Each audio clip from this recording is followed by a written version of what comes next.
Okay, so welcome to another episode of Soundtrack of Our Lives. I'm here this morning with Stuart, and you run a business called Unmanned Air Veterans, which is drone work, drone photography, drone videography, drone all sorts. But you're a drone pilot and expert in that field. Yeah. And also you are ex-military. So yeah, just tell us a little bit about your business and obviously perhaps we can maybe touch on the army stuff with the songs later. You know, what did you do in the military, and is that what's led you to become a kind of drone pilot in civvy life, as they call it? Short version, yes. Yeah.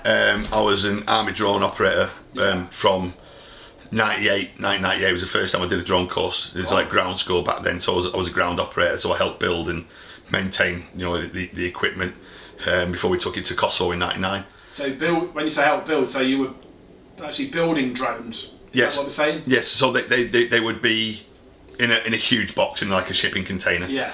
This drone was like 3.5 metre wingspan. It's not like what we would think of as a drone. No. This is something else altogether. Yeah. So you got the commercial sort of like quadcopter DJI Autel kind of thing that people can buy off the shelf these days. Yeah. Parrot or whatever, and the simple in a box, unfold the arms and it fly it with your phone kind of thing. There was a lot more to it back then, as you can understand, with the 90s. And this was 70s technology as well. The trials for this had gone on for like 20 years. Right. You know what I mean? So it was very analog and very very sort of like dated by the time that we got it in.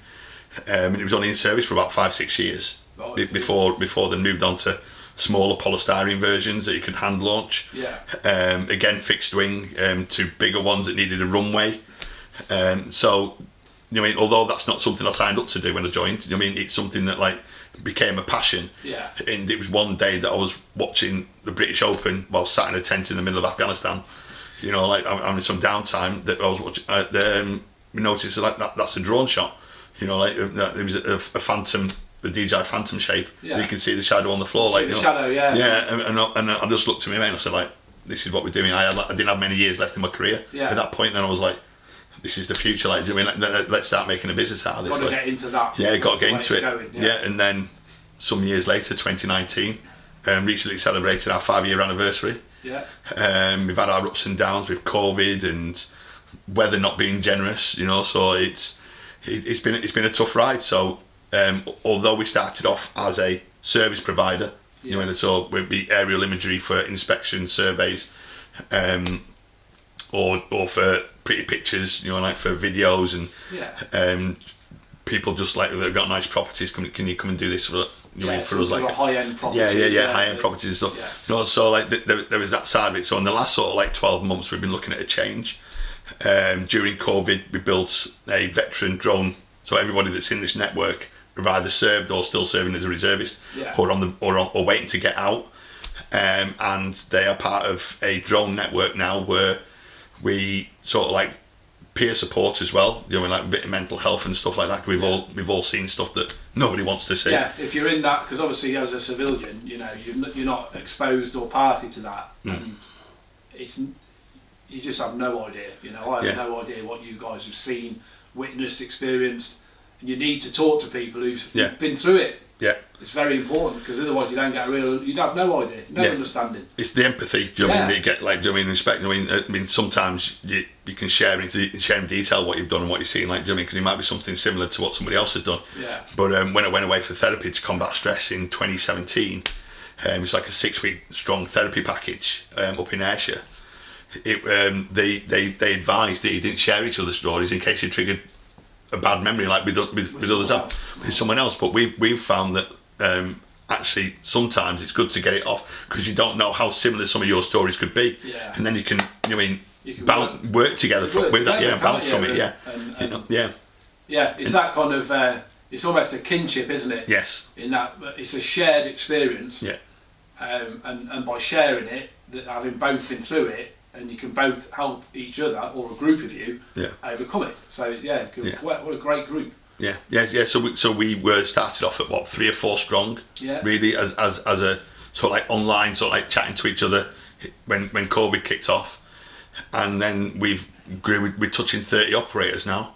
Fantastic. And it's taken that time that this group of people now look like that we're actually starting our first project together for facade cleaning, building cleaning. Yeah. So it's working in the States. So we're going to bring this in and develop this within the UK. Not allowed to give too much away at the moment until we've done the trials and stuff. Yeah. Which hopefully will be next month. But we've got the guys are getting together with the company in person for the first time this week.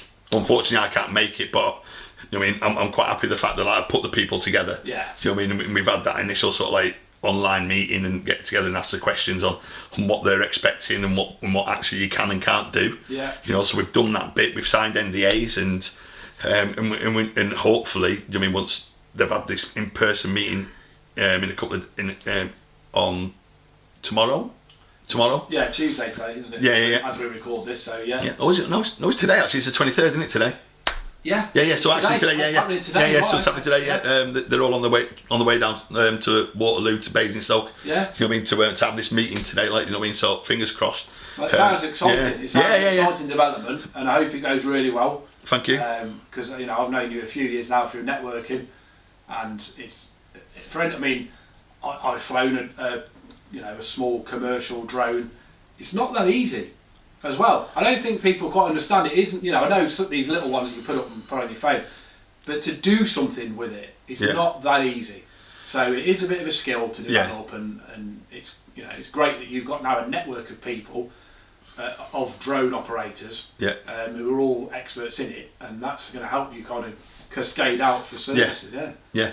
So we've done all right. We've not done too bad. I mean, it's not become a full-time thing yet. I'll give it a go for full-time, but didn't necessarily bring in enough to kind of like support the family as well. Yeah. So I've had to go back to full-time work and utilise basically the network I've built to do the work for me. Yeah. And I'll just keep bringing the work in and just take a commission and just give the jobs out to the guys around the country. So that's kind of like what I'm planning on doing at the moment. Although there is a movie project around the corner which we've started on already. We did a behind the scenes sort of like location shoot in February in Italy, in the mountains in Italy. Wow. So it's a veterans build project, which is going to be it's been publicised on some news outlets over the last 6 months across Europe. Yeah. You know, so like it's like a shooting range, but a live sort of like range for dignitaries and to do bodyguard training and things like that. Yeah. And at the same time, it's a mock-up Afghan village, which is going to be used for the movie. Right. You know, so it's I'm not sure what I'm allowed to talk about it at the moment. I just know it's based on a book. Right, it's based on a book called Honour Bound, and if you haven't read it, if you like military books, it's true story stuff. Yeah.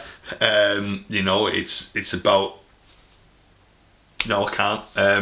Yes. Well, it's. As I mentioned, I don't think I mentioned it. It's exciting. But I'll put your details in the description of the video, as well as all of your song choices. I link to them, so I'm going to have a listen.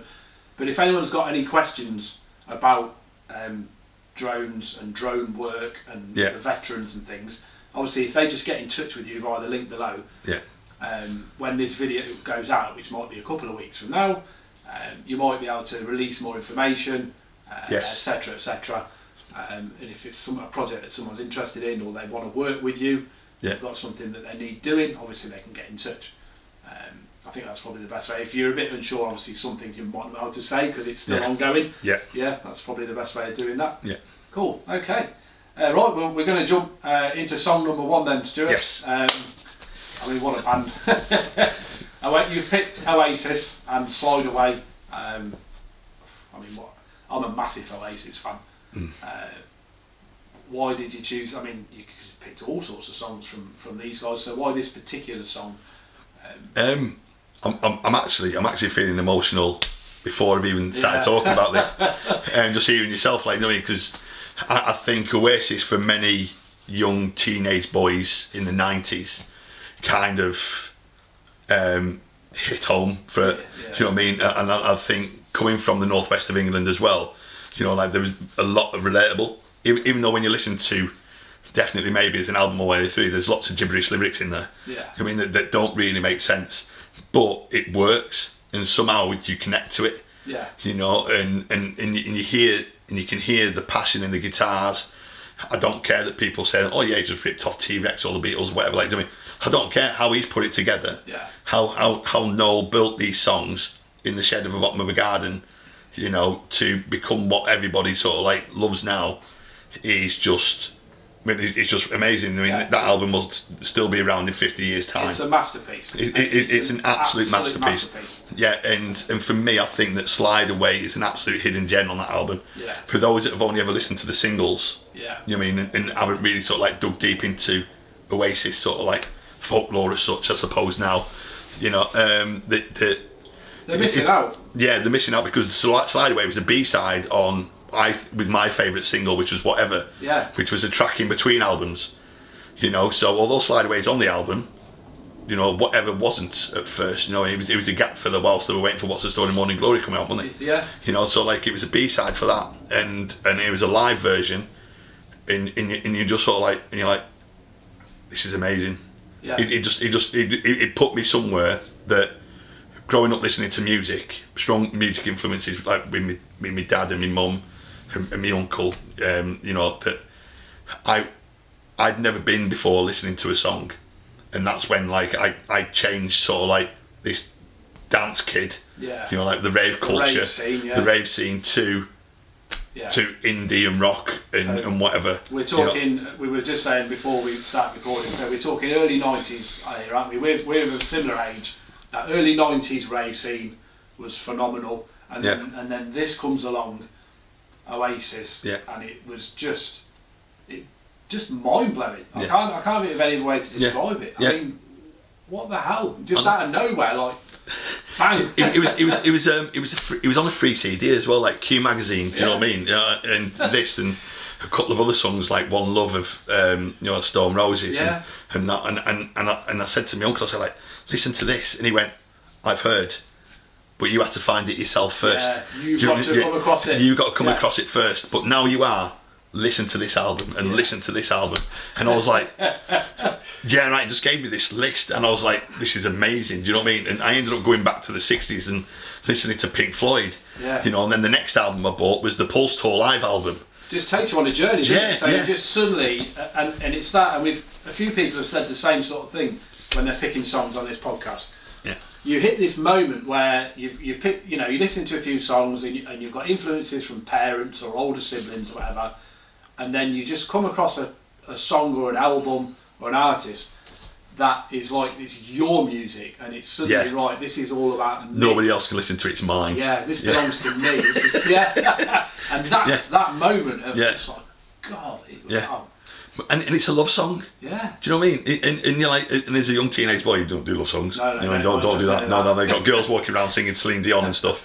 You know, and then you're like, no, let's belt out Oasis. And like, no. And you're like, well, it's just tough. We this is what like us lads want to listen to, and we're like, but when you actually listen to it, it's not like a traditional love song in the sense. No, it's about brotherly love as much as sort of like that love with, you know, fall in love with somebody else. Yeah. You know, and I got remarried last year.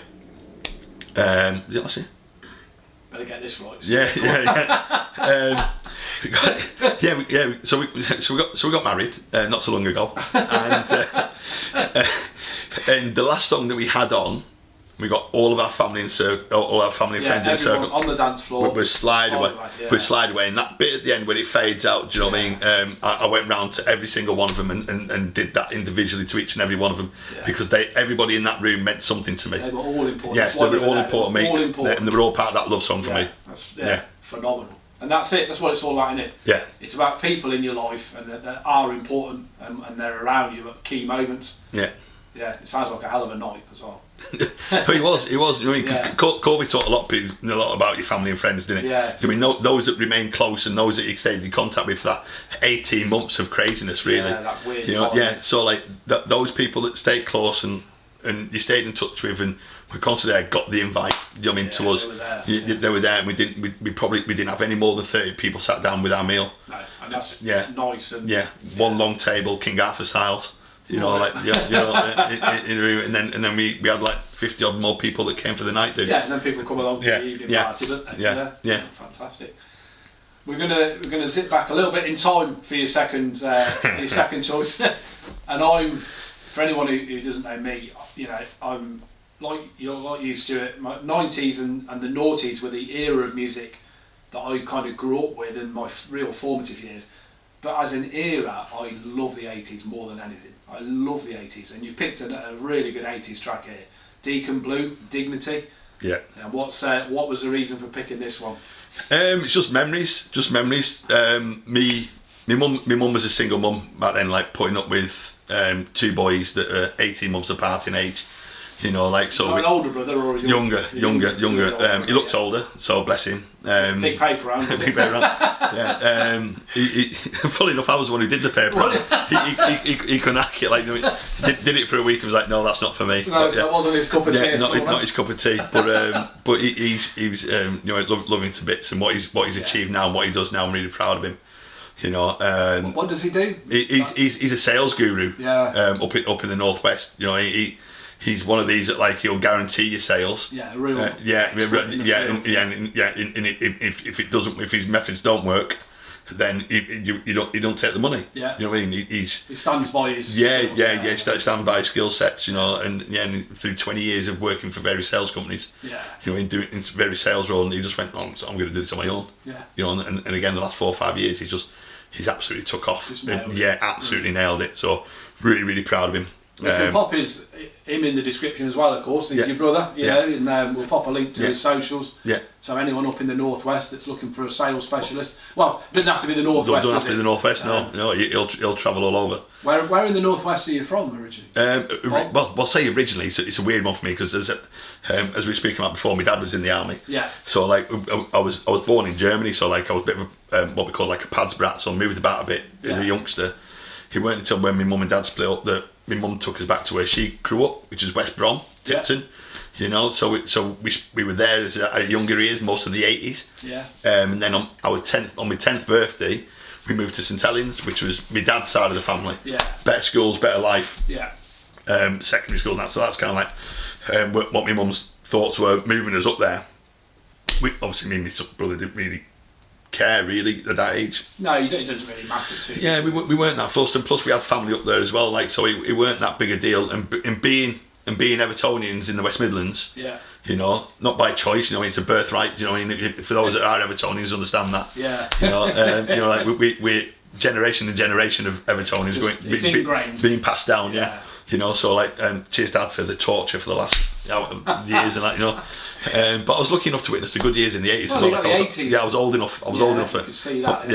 My first game was when we won the title in 86, 87. Yeah. You know, so that was when I first went, like having watched them win stuff on the TV. Well, but that's football. That's football. That decade was similar to how maybe, I don't know, Man United and Arsenal, whatever. That decade was Everton and Liverpool, wasn't it? And the title was passed between one or the other. And FA Cup finals. It was great for Merseyside. Yeah, absolutely great for Merseyside. Yeah. Very dominant. Yeah.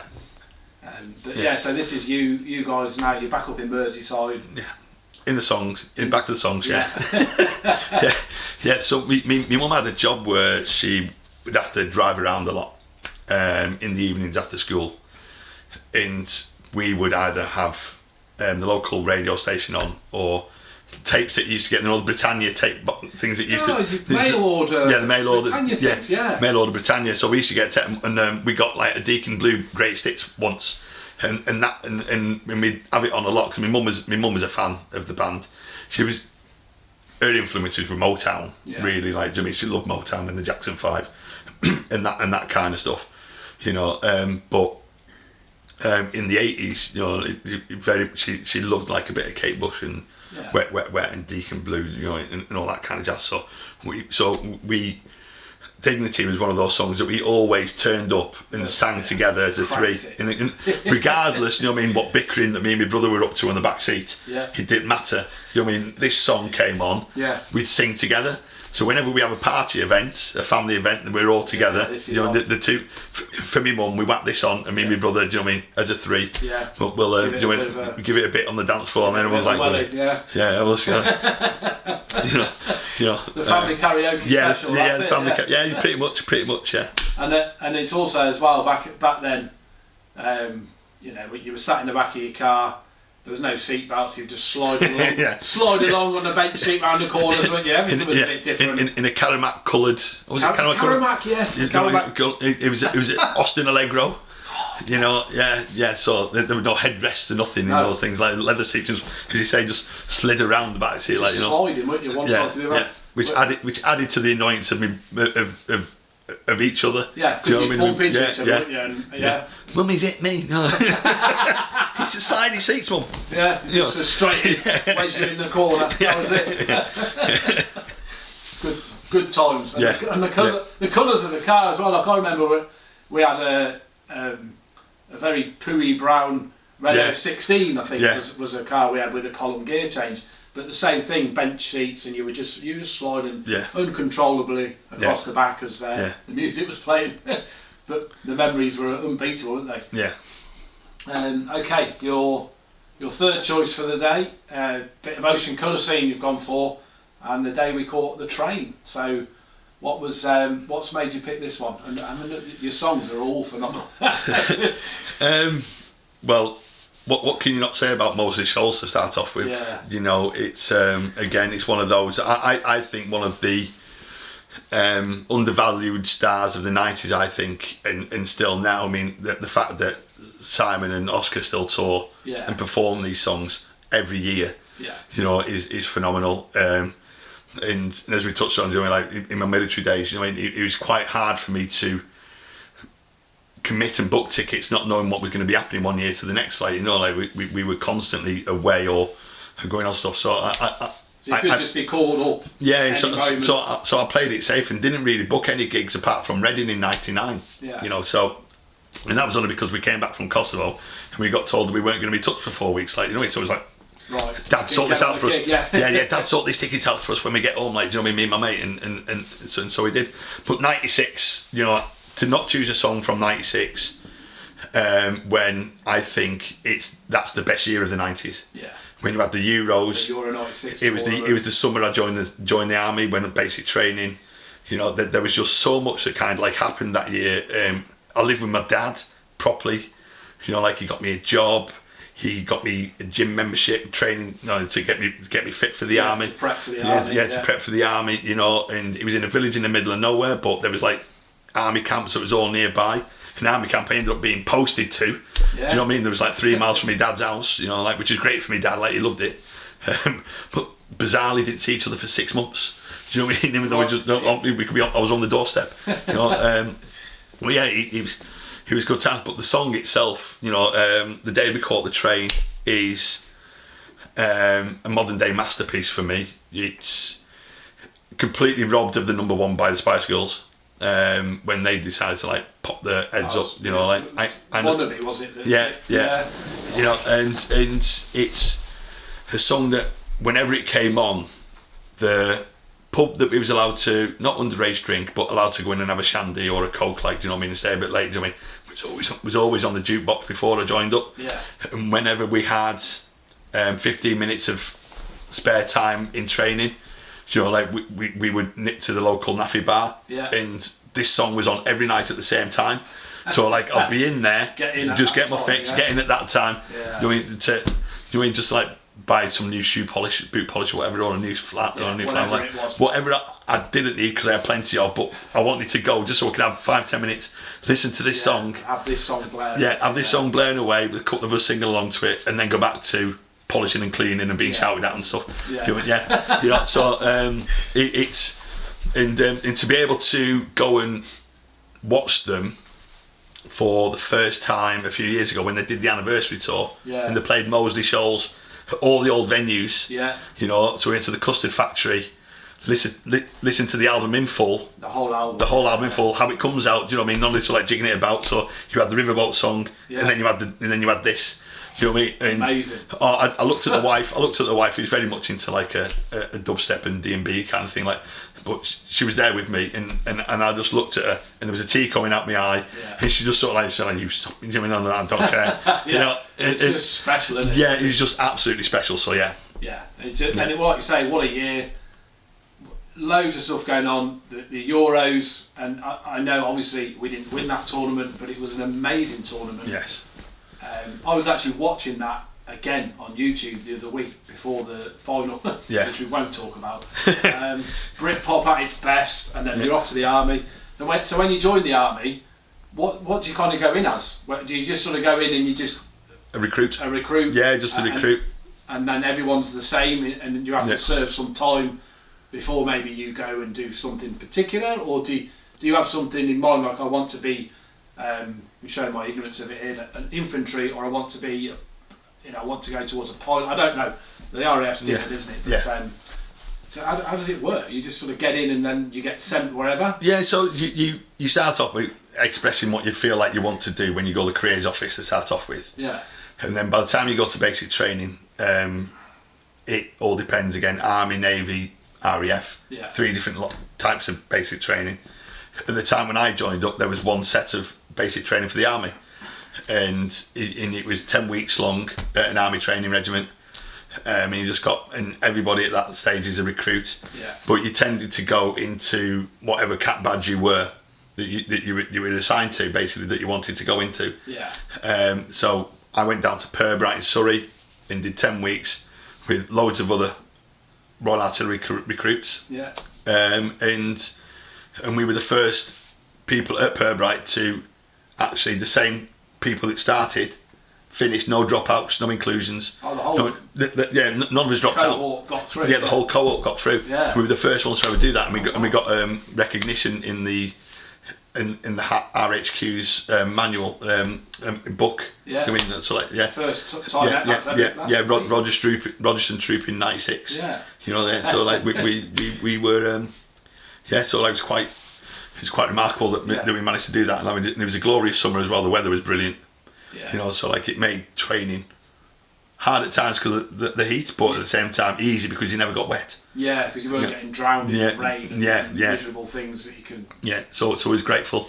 And then you go away and do your trade-specific training after that. Yeah. So if you was infantry, you'd do 16 weeks more training. Yeah. You know what I mean? But specific to like war fighting. Yeah. But if you were artillery, for instance, then you had, depending on how good you did in your assessment tests, on what type of course they put you on. They push you down. Yeah, they push. So you could be guns, signals, driving. Yeah. They were kind of like the main things. So engineers. So if you want to be an engineer, you look at plumbing. You'd have a trade specific you go and do. So be like plumbing or bricky.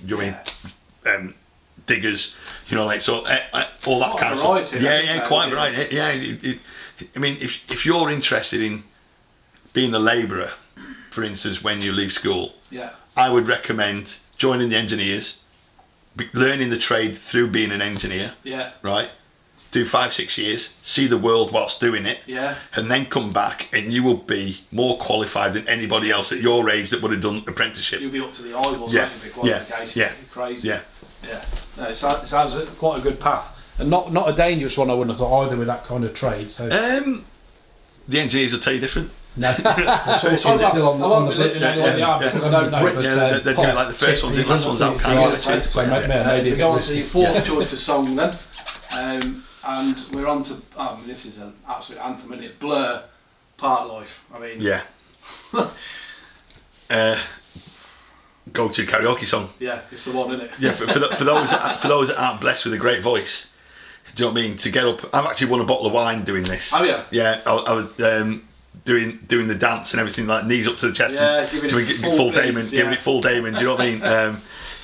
And absolutely nailed this one night, like, you know what I mean, and got the crowd involved and everything, like, do you know what I mean, in the pub. Yeah, you know what I mean? Yeah, so like, it was nice that like when the guy that obviously run the karaoke was like, he turns around and goes, I think there's only one winner, ladies and gentlemen. Do you know what I mean? He absolutely entertained us all. Yeah. Do you know what I mean? It's not just sung, you've performed. That's the difference. I just got absolutely carried away. And it's a song that a friend of mine that we've known each other for 30 years, stayed in touch since I left the army. Do you know what I mean? Unfortunately, he couldn't join up through injuries, medical condition, that, so he weren't allowed to join up. Yeah. And so to still be as close to him as I ever have been, even though we now live further away from each other than we ever have done. Yeah. He was at my wedding still, and I love his kids to absolute pieces, and he's one of those mates where is referred to as an uncle, even though he's not an uncle. Yeah. You know what I mean, to his kids, and I am to him, his kids, and that, like, so. But Part Life, you know, is, again, I think that the album itself, not just the song, is full of hidden gems. If you've never actually listened to the album, yeah, it's a great. You know, album. I think Tracy Jacks is an absolute banger. You know, but not a single. You know, I mean, how they missed that off, you know, as a single. I think. Do you know what I mean? Mind blowing. You know, but again, you don't realise that, like, that one of the biggest songs, but it died away because they disappeared for a couple of albums and then came back with Part Life. Yeah. So when you've got, like, There's No Other Way from, like, 91, yeah, you know, which was an absolute indie classic, you know, through that scene when the Happy Mondays and yeah. the Stone Roses and that were all coming out, that when you listen to Part Life you go, oh, this isn't their first album. Yeah. And when you go back and you listen to the other 3 albums, You're missing. Yeah, aren't you? yeah. And You they're know. just fantastic band. I mean, Yeah. my older daughter just says that is the most, as she calls it, the most British song that she's ever heard. It's just the lyrics, Yeah. the sound to it. It's Yeah. like, she always sort of says, well, you know, if you're not British, you almost don't get it. yeah, It's just it's such a this and this song and Girls and Boys. song. Yeah. Do you know what I mean? Yeah. And you're like, yeah, this was blokey kid, Yeah. young adult culture in the 90s. Was those 2 songs. It properly encapsulates Yeah, doesn't it? everything, Just absolutely everything. nailed it. It don't matter that they sang it from a London background, from No. where they're from. Like, do you know what I mean? It still transcends to, like, from us Northern Yeah, Monkeys. from the northern Yeah, side, yeah. everywhere. Yeah, It was brilliant. just spot on, isn't it? Yeah, Absolutely yeah, spot on. and me and my best mate Del, whenever we see each other, Yeah. whenever without a shadow of doubt, no matter where we are, who's in front of us, you know, how, you know, if it's running across a platform or we see each other on the street, do you know what I mean? Wherever we see each other, it's knees up, Yeah. chest bump. Do you know what I mean? You know what I mean? That's it. All because of Damon Albarn. Because of Part Life. Yeah, all because of Part Life. Yeah, yeah, It's good, and it's having that friendship as well. yeah, And I always think as well that, I mean, everybody's a little bit different, but I always think the real friendships are the ones where you can actually, because life kind of gets in the way, doesn't it, and stuff happens. Where your closest friends for me are the ones where you can go sometimes 2 or 3 months yeah, without having spoke or message to someone. yeah, But you'll pick up the phone or you'll video call them or you'll see them or whatever, yeah. and it doesn't matter. And that to me is like true friendship. Yeah. Not this have to speak daily. I can't. That's not for me. No. But I think it's a blokey thing as well. Maybe Right? it's a blokey thing. I think massively blokey. I mean, I know I can message Del at any point and just drop him a message and say, like, I need a chat. Yeah. And he'll go, give me 5 or whatever. Do you know what I mean? And that conversation will be within an hour or so. Yeah. You know, whatever's going on. You know, but he'll message back straight away. And I think that's the same with a lot of my army mates as well. You know, that there's a certain circle. My business partner Tom, you know, which is another great story, how we bumped into each other having left the army, having served together, same regiment, same job, Yeah. and we were in neighbouring villages. You know what I mean? And he was like, and I was like, he's like, what do you want to do? And I was like, well, I want to start my own drone business. And he's like, oh, cool, I've got a drone. Done. That's Done. it. We're Done. in. We're doing it. Yeah, it's Right? happening. Yeah, it's happening. You know, and to have those kind of like friendships after 30, 40 years, well, not so much 40 years, like, no, but certainly 30 years, you know, in those mate friendships you make as teenagers, or those friendships you make through the military that never die. Yeah, you know, and they are like, do you know what I mean? You don't have to message each other. They're a lot like, and I think the invention of like WhatsApp groups and things like that, Yeah. where you're part of a group, so you've got like however many people on that group. So you're always in touch with people these days. Yeah. You know, you can dip in and out. Yeah. You can take part in the conversation that you want to. You can ignore it if you know. And I think that kind of media now that we have available that we didn't have in the 90s or the noughties. You can. It helps, I think, keep friendship alive that a lot better. Nobody's lost anymore. It's easier to stay in touch, isn't it? It's definitely helped. Yeah. I would agree. And then we're just going to move on then to your final song for the day, and you've gone with Nirvana Unplugged and The Man Who Sold the World. I mean, another iconic band, Nirvana. And so what made you pick this as your last choice? I think being a bit of an MTV child of the early 90s, and when I was heavily into, I had a fad. I mean, each weekend on MTV would be a certain band. Yeah. Right, and I was a big REM fan. What a band. of that era. Again, Yeah. you know what I mean? My uncle just turned around and said, if you like Losing My Religion, listen to the first album. Yeah. Do you know what I mean? And Perfect Circles on Murmur is absolutely, and that's 1981. Yeah. Do you know what I mean? So why is a 3-year-old going to listen to Murmur? Do you know what I mean? So, but again, my uncle and his influence me. It's like, try this if you like that. You've got to try this. Yeah, you've got to listen to this. Yeah. And then so I then got the whole back catalogue of REM. Do you know what I mean? I didn't. My mate Tosh from school, who I was watching the England game with at the weekend, got me into REM. He had all the albums on cassette. You know. Yeah. Just incredible. Yeah.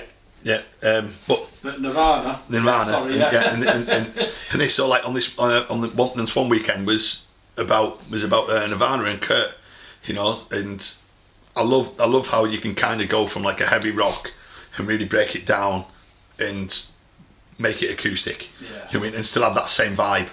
You know what I mean? Still make you want to like bang your head like kind of thing like to it. Talent. And when you listen to, it's probably not such a big surprise, a big thing you can do this now. But I thought that when this came out and the noise that he made with his guitar, his acoustic guitar, for this song was just it blew me away. And then obviously you just transfix and you got your mum shouting at you to go and do stuff and like, Mum, I'm listening to MTV. You know what I mean? So like, in a minute, Mum. You know what I mean? You've got to wait. Come on. Yeah, because I am listening to this because you couldn't record it back then. No. You know what I mean? Kind of thing. Like, do you know what I mean? It was off. I didn't have my own VHS player in my own room. Like, do you know what I mean? I literally only just got a little TV to myself for like the first time. Like, do you know what I mean? In a room that I shared. And so like I was like, I'll listen to this, Mum, and then won't be long. You know what I mean? And then 45 minutes later, and it's an absolute. It's a go-to album. Yeah. Do you know what I mean? If you was to name albums, that album's in my top 5. Right up there. Yeah. And you just get a lot, but and then you find out that it's a Bowie track, and then you listen to the Bowie original. Yeah. You know what I mean? And then you realise that he wrote it for Lulu, and Lulu performed it first, but you only listened to it once. Yeah. Do you know what I mean? and you're like, this is just. It's just one of those songs that really kind of wasn't a big Nirvana fan. Do you know what I mean? But some of my mates were at school, and I thought like it was a little bit too loud for me, like to be too grungy for me, like you know. Yeah. But now, do you know what I mean? I can listen to Nirvana and not turn it off. Any album, any song. Do you know what I mean? It gets cranked up. And obviously not long after this album came out, he came to his demise. Yeah, I was going to say that same year, wasn't it? Yeah. Such a loss. Yeah. Because the guy just was phenomenal. He was an absolute artist. Yeah. Absolute artist. Similar to you, you know, I'm not a massive Nirvana fan, but that unplugged session, and those albums and a couple of their tracks from that period, what a talent. Yeah. What an incredible talent. Yeah. And what a shame, you know. Yeah. And you hear, and what I like hearing now is like little story from Dave Grohl, right, where they're making this album, doing behind the scenes and that, because he loved to bang the drum, but he couldn't bang the drum for these, you know what I mean? And he had to find ways of sort of like to adjust. To adjust and soften the sound.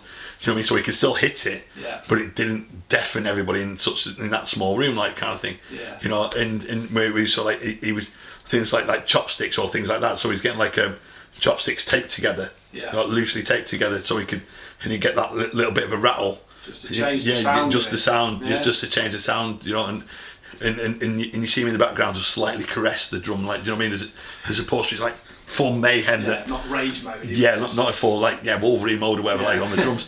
he was, you know, and without obviously Nirvana, we wouldn't have the Foo Fighters, you know. So of course, but you know, as an album, as a song, it's one that's stayed with me for you know, obviously for 30 years now. 30 years, isn't 30 it? years now, yeah. Which is frightening in itself, isn't it? How is that 30 years? How are we that old? What's going on? When can we press stop on this getting old malarkey? Yeah. But I just think that there's been some good bands since. You know, I don't think you can knock the likes of Razorlight or Arctic Monkeys and Block Party and that kind of resurgence from maybe 2001 to 2006, 7. with all Razor Light, the Killers, the Fratellis. Yeah. You know, great bands. But they don't. They're not there anywhere near to. I think good enough to even tune the guitars of these guys. You know, yeah, I mean, for me personally, they still, as good as they are, and they are good, but I just think the likes of Nirvana, Oasis, Blur, Cast, you got the Cast t-shirt on, fantastic band. Yeah, there's something special. Yeah. Well, we mentioned Cast. I've got All Change album. Yeah. Right. I was discman on my bike, living at my dad's house. Right. Biking 3-4 miles to work, which was on an army camp. Yeah. Right at the time, like whilst I was waiting to join up, discman, bike, All Change. You know what I mean? Yeah. Pedalling away, off I went. Wow. Again, do you know what I mean? I couldn't choose a song from the album. Do you know what I mean? Because I just think the album's brilliant, and having the pleasure to go watch the anniversary tour of this a couple of years ago at the Birmingham O2 with my uncle. Fantastic. You know what I mean? You know what I mean? He just went, "I've got 2 tickets. You're gonna come?" I was like, "To where?" And he went, "Cast All Change," and I was like, "Let's do it." 100%. And this was like just post lockdown as well. Yeah. You know what I mean? You know, so it was moment of because they had to delay the tour for a year, didn't they? You know, so like it was what supposed to be the 25th anniversary, ended up being like the 25th plus 2 or something or whatever. You know, however they worded it, like, you know. But again, you know, he was to hear it fresh for all the way through as it's supposed to be. Yeah. You know, again, it just took me back to being a kid. Yeah, took me back on that bike. Yeah. All that stuff. Yeah. Very cool. Right, well that's it. We're all done. Cool. I really appreciate you coming down and sharing your songs and your stories. Thank you very much. Great to chat to you. It was great. Thanks for having us. And you know, and apologies for missing the first one. This stuff crops up, mate. You know, it doesn't matter. It's just at least you can come down. Yeah. And like I say, all your information will go in the description. So if anyone does want to get in touch with you about the UAV, the veterans, drones and things, they can do. Yes. So best of luck. Can I? Mention anything. Can I just mention a little plug? Yeah. A little plug. So I've joined a group called Veterans Can. It's a Veterans Can community. It's a community. Yeah. So if you're a veteran out there and you are doing something that's special or doing something that's different within your workspace, Google it, have a look. Twitter #VeteransCan. There's all sorts going on. We'll link it as well in here. Yeah, we'll so we can get in touch. Yeah, because I mean, you guys, nothing but respect for anyone that's served. So thank you very much. Yeah, just get in touch with you via the link we'll drop in the description. Cool. All right, nice. Thank you. Thanks, Stuart. Cheers, Neil.